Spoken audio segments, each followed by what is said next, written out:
Venez, venez, c'est par ici. Venez admirer ce merveilleux auditorium de la SACEM. Donc, bienvenue à ce 5e épisode de Captive, l'émission qui fait découvrir les réalisateurs d'émissions. Et comme vous avez vu, nous sommes dans ce merveilleux auditorium de la SACEM pour recevoir notre invité du jour, Anne Dore. Alors, si vous étiez à l'heure au direct, vous avez dû voir un petit nuage de mots.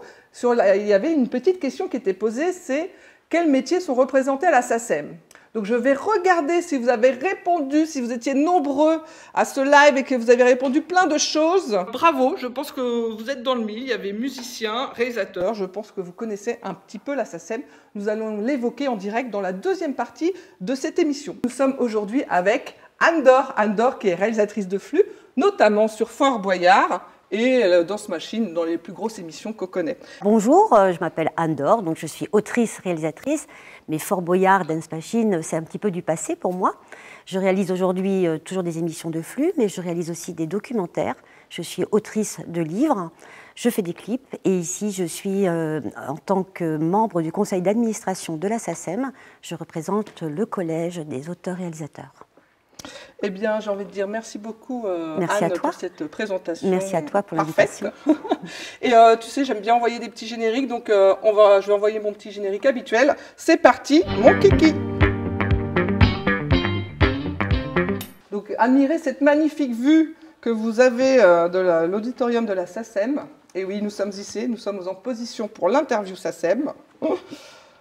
Donc Anne, je vais te poser plusieurs questions. Donc on est là pour parler du métier de réalisateur, réalisatrice en l'occurrence. Oui. Une femme, enfin, ouais, on n'est pas nombreuses, hein. On n'est vraiment pas nombreuses. C'est vrai qu'on n'est pas nombreuses. On a les chiffres à la SACEM, c'est une catastrophe. Il faut que les femmes réalisent, il faut que les femmes... Eh bien, si vous nous entendez les femmes, venez réalisatrices, c'est possible, il y en a. Oui. Donc venez, on vous attend.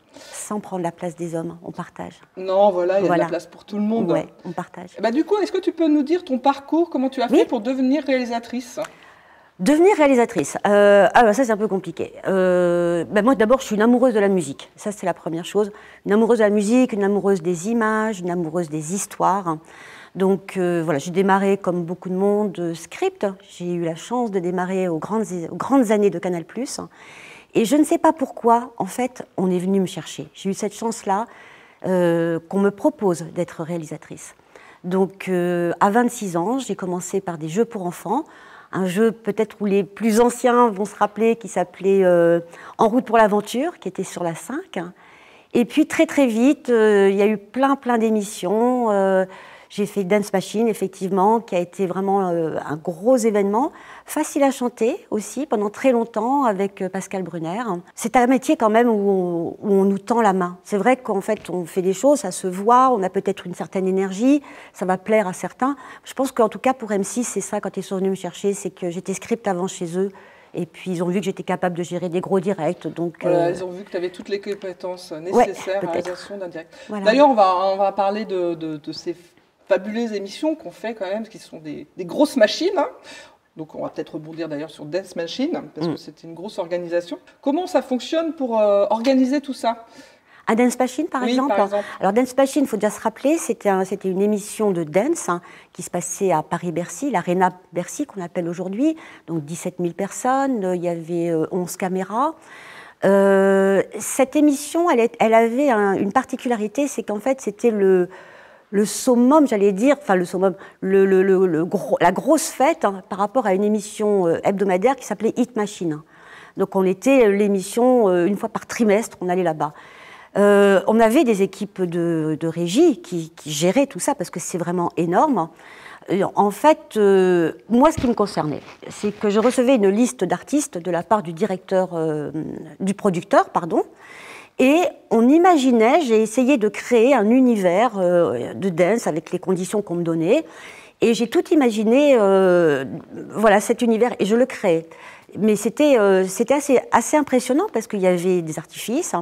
J'ai été une des toutes premières à mettre des écrans sur scène. Alors, je vous rappelle qu'on était en 1993, donc ça remonte. Et du coup, particulièrement, quelle est la relation que tu as avec les producteurs et les directeurs techniques qui sont deux pièces maîtresses pour la réalisation d'un live? Tu fonctionnais comment, toi? D'abord, on partait tous du même producteur, en fait.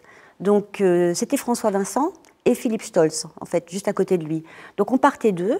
Moi, je suis venue avec une partie de mon équipe, qui était donc le directeur photo, la script, l'assistant réal, les cadreurs, le truquiste, voilà, les gens qui m'entouraient vraiment. C'était moi qui les avais amenés. Et il y avait, de l'autre côté, une partie technique qui travaillait sur les événementiels d'M6.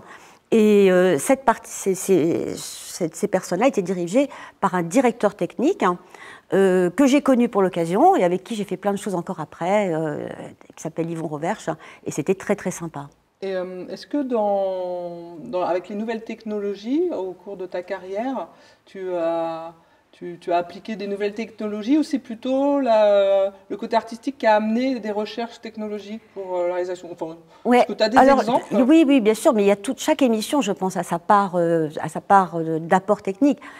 Sur Dance Machine, en fait, on a énormément utilisé de nouveaux mélangeurs, dès qu'il y avait ou de nouveaux appareils de trucage en direct, parce que comme on était en direct, donc on avait tous ces nouveaux appareils qui venaient à chaque fois. Voilà. Par exemple, Fort Boyard, là, alors ça, c'est pas moi qui l'ai mis en place, mais c'est pareil. Le fort, il est particulier parce que c'est un vrai monument, un endroit qui existe avant, qui n'a pas été fait pour la télé. Donc, il a fallu adapter la façon de filmer là-dessus.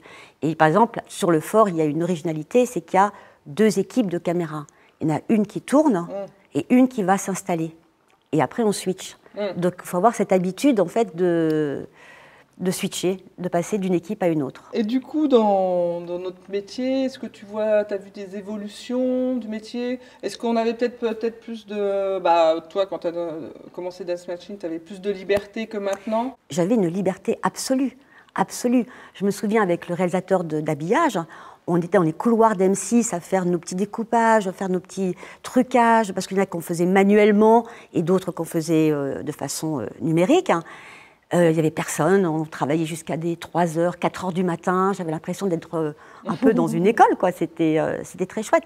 Je ne pense pas qu'aujourd'hui, on aurait la permission, en fait, on n'aurait pas la liberté de faire ça. Est-ce que, on parlait de ces émissions, est-ce que des fois, tu as eu des retours des producteurs, mais aussi du public, qui des fois peut amener des changements? Est-ce que ça t'est arrivé, ça? Oui, particulièrement, oui, particulièrement sur Dance Machine et sur Facila. Alors c'était rigolo parce que c'était pas du tout le même public. Et puis c'est ça qui est intéressant dans nos métiers, c'est qu'en fait on est obligé d'aller vers le public vers lequel l'émission est destinée. Et donc Facila, c'était plutôt un public de personnes plus âgées, plus posées. Dance Machine, c'était très jeune et c'était très en mouvement, très dynamique.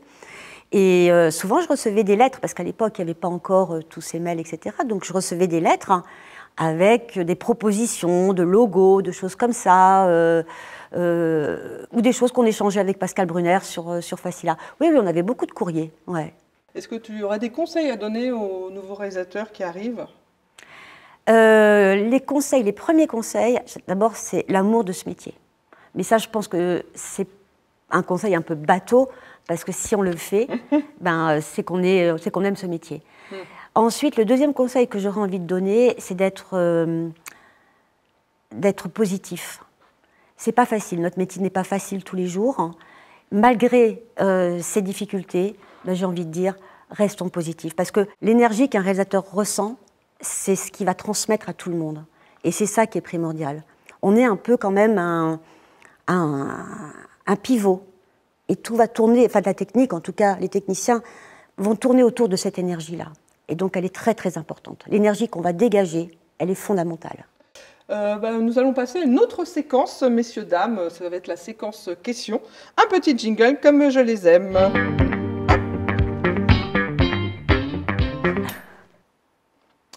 Donc, cette séquence, c'était la séquence questions qui va être assez rapide. C'est-à-dire, je vais te poser une question, il faut que tu répondes le plus rapide. Enfin, sans développer plus que ça. D'accord. Voilà, okay. C'est pour compléter ce qu'on a déjà dit. Allez, c'est parti.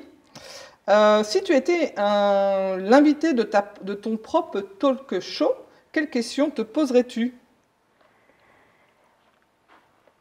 Alors là, c'est vraiment... quelle question je me poserais? Alors, c'est pas une question que j'aurais envie de poser. Moi, ce que j'aurais envie de dire, c'est merci. j'aurais envie de dire merci à tous ceux et toutes celles qui m'ont aidé à faire ce métier. Voilà, c'est ça. Parfait. Quel est le moment le plus mémorable que tu aies vécu en coulisses lors d'une émission? Oh, il y en a beaucoup, mais je crois que celui que je préfère, c'est Fort Boyard. Alors mémorable, ça ne sera peut-être pas le mot, parce qu'il y a dû en avoir, mais le plus touchant, le plus sensible, c'est quand on revenait de Fort Boyard en bateau. En fait, on est fatigué, et puis on reste sur l'émotion des gens qui ont fait l'émission, de ce qui a été partagé, etc. Et c'est un moment un peu entre la méditation, parce qu'on est sur la mer, le retour dure entre une demi-heure et 3/4 d'heure, donc c'est assez long.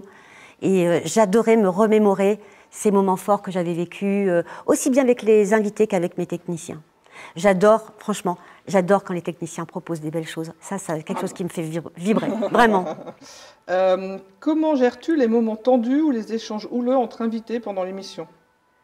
Alors, entre invités, oui. Ben, je suis le ballon, comme on dirait, hein, Ouais. dans le métier. Ça, c'est une expression. Ouais. C'est-à-dire que, voilà, tu fais au mieux, tu essayes de raconter l'histoire en direct. C'est pas toujours facile parce que, voilà, qui écoute, qui a une réaction, est-ce que tu es sur la personne qui parle ou est-ce que tu es sur la personne qui écoute? Voilà, c'est un choix et donc c'est une grande attention quand ça se passe. Quel est le secret pour créer une atmosphère décontractée et authentique sur le plateau? Un sourire. Un sourire. Merci, réponse courte. Quelle rencontre professionnelle t'a le plus marqué? Beaucoup. Beaucoup. Cite-moi 5, maximum. Non. Alors, Enfin, Renaud Levanquim. Ok. Tu veux dire sa fonction? Renaud, quand je l'ai rencontré, il était étudiant à Louis Lumière. D'accord. On s'est rencontrés lors d'un salon et j'ai adoré sa passion, qui débordait de partout, sa façon de parler, etc. Et après, on a fait ensemble un bon bout de chemin professionnel. Pascal Brunner, l'animateur de Fort Boyard, ça a été une grande rencontre. Marie-France Brière, productrice, grande productrice et personne de cœur que j'ai beaucoup aimée, qui m'a beaucoup aidée dans la transition, entre la transition du programme de flux et du documentaire. T'en as 3 là, c'est ça? Voilà, après... Après, alors je vais faire un global avec tous mes techniciens avec qui j'ai travaillé. Voilà, sans eux, j'y serais jamais arrivée. Et puis, puisqu'on parlait de Dance Machine, cette équipe Dance Machine, aussi bien le producteur Philippe Stolz que les animateurs Yves Noël, Laurent Boyer, et voilà. Et dernière petite question dans la séquence questions, quelle serait la réalisation dont tu rêverais? Mon émission Prends soin de toi au fil des saisons. Et oui, parce que voilà. Tu as écrit un livre. Voilà. Écoute, on va l'évoquer tout à l'heure dans la séquence émotion. Allons-y.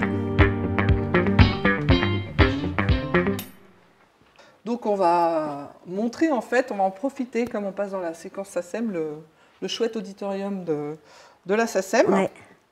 C'est là effectivement où on fait beaucoup de projections, de documentaires, on invite des artistes à présenter leurs œuvres. En fait, la SACEM, c'est la maison des auteurs et des compositeurs et des éditeurs, idéalement. Donc c'est leur maison. Donc effectivement, dans cette grande salle, on valorise tout ce qui est patrimoine SACEM. Voilà.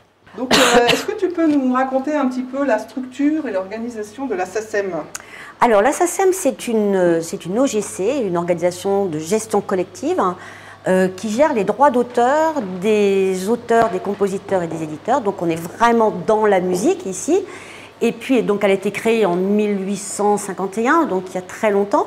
Et puis, petit à petit, sont arrivés d'autres métiers, comme les auteurs, réalisateurs, autrices, réalisatrices, les humoristes, les auteurs, autrices de doublage aussi. Voilà, en gros, donc la SACEM, c'est une société qui a 200 000 membres. C'est une société privée, à but non lucratif, donc tout l'argent qui est récolté au nom des droits d'auteur est redistribué aux auteurs-compositeurs derrière. Est-ce que du coup, tu peux nous parler des missions et des objectifs de la SACEM? Oui. Et des différentes catégories, parce que les réalisateurs, si on parle de la SACEM, c'est que les réalisateurs sont dans une catégorie de la SACEM. Ouais. Les 3 missions de la SACEM, parce que la SACEM s'est fondée sur 3 piliers, mais depuis très longtemps. Bien sûr, le premier pilier, c'est récolter et répartir, c'est-à-dire récolter les droits d'auteur, l'argent des droits d'auteur, et le répartir sur ses ayants droit. Le deuxième pilier, c'est ce qu'on appelle l'action culturelle.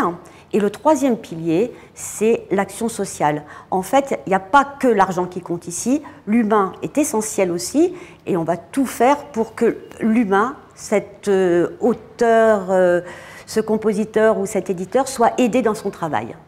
Et est-ce que la SACEM, avec l'évolution numérique qu'on connaît, elle a des projets? Ah ben oui, la SACEM, elle est sans arrêt en projet de plein de choses. Là, en ce moment, on travaille énormément sur l'intelligence artificielle, sur ce que ça va devenir plus tard. En fait, avec la révolution numérique, tout a explosé. Le nombre de plateformes, de chaînes qui utilisent des œuvres. Donc tout ça, ça fait qu'aujourd'hui, il faut s'adapter. Et effectivement, nos habitudes changent, nos méthodes changent. On est beaucoup dans la data. La SACEM gère des milliards de data par jour. Donc, parce que la SACEM, c'est aussi, elle est leader numéro 1 dans le monde entier. Elle représente des artistes du monde entier. Ça, il faut le savoir aussi, on ne le sait pas assez. Donc, oui, on s'adapte. Et là, en ce moment, on travaille beaucoup sur l'intelligence artificielle. Et est-ce qu'il y a à la SACEM, il y a des enjeux juridiques, législatifs? Oui, bah déjà, la première chose, c'est défendre le droit d'auteur. Ça, c'est primordial. C'est un droit qui fait partie des droits au moment de la Révolution française. Hein. Donc, il faut savoir qu'avant... là, on voit derrière nous peut-être des contrats qui ont été établis. Oui, bah ça, alors, à la SACEM, on a ce qu'on appelle le musée SACEM. Et le musée SACEM, qui est un musée en ligne, en fait, donne la part belle à tous ceux qui nous ont précédés. Mais pour revenir sur le droit d'auteur, ça a été quelque chose qui a été mis en place au XIXe siècle. Et il faut le défendre parce qu'on se retrouve face à des... Comment dire, alors nous aujourd'hui c'est surtout les GAFA qui veulent nous prendre nos droits d'auteur. Et il faut qu'on défende ce droit-là parce que c'est un droit qui est immuable, c'est un droit qui est à vie. On peut faire une œuvre, c'est un pari une œuvre, ça marche ou ça ne marche pas. Mais si ça marche, ça peut réellement bien marcher, je veux dire gagner beaucoup d'argent. Donc c'est important de préserver ce patrimoine, ce travail qui a été fait et qui reste en possession de l'auteur. Donc effectivement, on va beaucoup défendre l'auteur. En même temps, il y avait un quiz qui était fait en parallèle sur la nouvelle plateforme qu'on utilise et qui posait les questions sur la SACEM. D'ailleurs, je vais te les poser pour savoir si tu connais bien les réponses. Vas-y. Depuis quelle année la SACEM a-t-elle été créée? Bon, ça va. 1851. Bravo. La SACEM est-elle, enfin j'avais plusieurs réponses, une association, une entreprise privée à but non lucratif. Non lucratif, pardon. Ouais. Donc, ça oui, c'est ce que j'ai dit tout à l'heure. Voilà. C'est une société à but non lucratif. Et ça, c'est vraiment important de le dire. Ouais. Une œuvre ne peut être déclarée que dans un seul organisme de gestion collective. C'est vrai ou c'est faux? C'est vrai. C'est vrai. Enfin, bonne réponse. Et dernière question, sont déclarées au répertoire de la SACEM les réalisations audiovisuelles telles que les clips, les docs musicaux, les émissions, spectacles d'humour, on est d'accord, c'est bien cette réponse. Les concerts, exactement. Les concerts. En fait, tout ce qui concerne la musique, l'humour et le divertissement. D'accord. J'ai écrit 2 livres, alors il y en a 4 en vrai, mais bon, il y en a 2 ici, qui s'appellent « Prends soin de toi au fil des saisons ». Si tu peux lui amener, comme ça, elle l'aura dans la main. Bah, je vais les prendre si tu veux. Je vais les prendre. Effectivement, c'est ces 2 livres-là. Donc, il y a le tome de l'hiver et il y a le tome du printemps. À côté de moi, Anne. Il y a le tome du printemps. Et en fait, moi, je suis une grande amoureuse de la culture. Et je me suis dit que j'avais envie de revenir sur les histoires, sur les légendes, sur les rituels qu'on nous propose tout au long des saisons, mais de comprendre le sens de ces petites histoires et de savoir pourquoi elles nous faisaient du bien, pourquoi elles nous font du bien. Je vais vous prendre un exemple, par exemple. Est-ce que vous savez pourquoi on s'offre des cadeaux à Noël? Alors c'est une vieille histoire, c'est pas du tout une histoire d'argent et puis comment on dit En fait, l'histoire, c'est qu'il y a très longtemps, au moment... Noël, c'est aussi le solstice d'hiver. Donc c'est là où il y a le moins de lumière, c'est là où il fait le plus froid. Et les gens avaient tellement peur de perdre les êtres qui leur sont chers, qu'en fait, à ce jour-là, ils s'offraient des cadeaux pour dire « Prends soin de toi, on va passer l'hiver, ça va être un moment difficile, mais j'aimerais beaucoup te revoir après l'hiver. » Et c'est ce que j'ai voulu redire. Voilà, c'est au-delà des questions mercantiles, il y a des belles philosophies dans la culture et j'avais envie de les mettre en avant. Je pose peut-être les livres. Voilà. Donc nous revoilà pour la petite séquence émotion. De toute évidence, le mot cœur, pour toi, est très présent dans tes projets, notamment dans ton association Question de cœur et ta participation au comité du cœur de la SACEM. Peux-tu nous en dire plus sur l'importance de ce thème pour toi et comment cela se reflète dans tes initiatives actuelles au final? Parce que peut-être, c'est émouvant ce que tu dis comme question, peut-être parce que ce qui prime avant tout pour moi c'est l'humain, c'est la personne. Et quand j'ai fait ce métier justement, maintenant que tu me redis ça, ma